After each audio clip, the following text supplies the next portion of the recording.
Sir ये Trump कुछ ज्यादा ही पागल नहीं हो रहा इस वॉर को लेकर? और ये स्टेट ऑफ हॉर्मस सी रूट है या रिलेशनशिप स्टेटस? पहले उसने ब्लॉक किया, फिर इसने ब्लॉक किया और एंड में दोनों ने ब्लॉक कर दिया। अब जिसके जितने इंपॉर्टेंस उसके उतने नखड़े।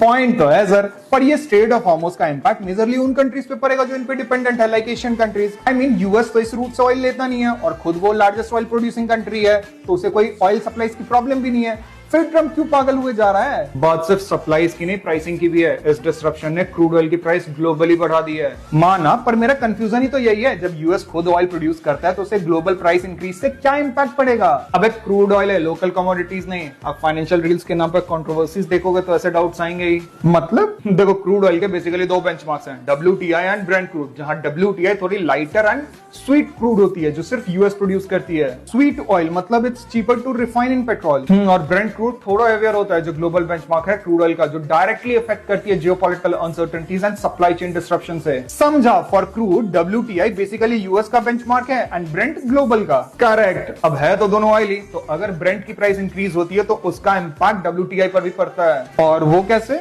Arbitrage impact. अब जैसे मान लो दिल्ली में tomato 50 rupees KG and Gurgaon में 150, तो ट्रेडर्स दिल्ली में बाय करके गुड़गांव में बेचना शुरू करेंगे, जो इवेंचुअली दिल्ली में डिमांड को इंक्रीज करेगा एंड गुड़गांव में सप्लाई को।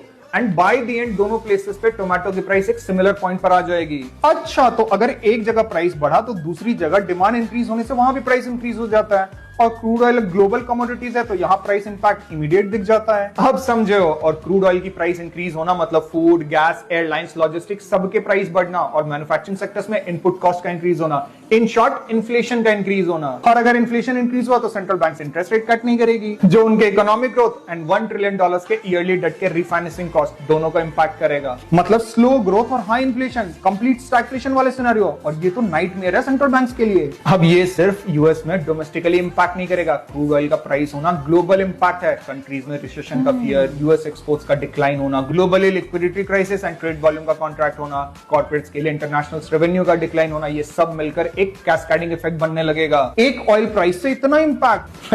अच्छा, पर यूएस इंडिया वाले जुगाड़ क्यों नहीं लगाता? ऑयल कंपनीज को बोले कि तुम अभी प्राइस मत बढ़ाओ, हम तुम्हें तब तक सब्सिडाइज कर देंगे।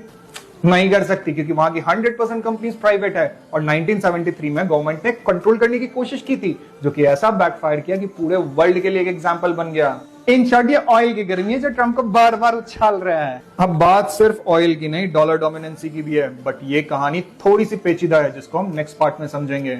अच्छा, अब समझा कि ट्रम्प इतना फ्रस्ट्रेटेड क्यों हो रहा है। अब ये सच में हो रहा है या दिखा रहा है, ये तो वक्त ही बताएगा।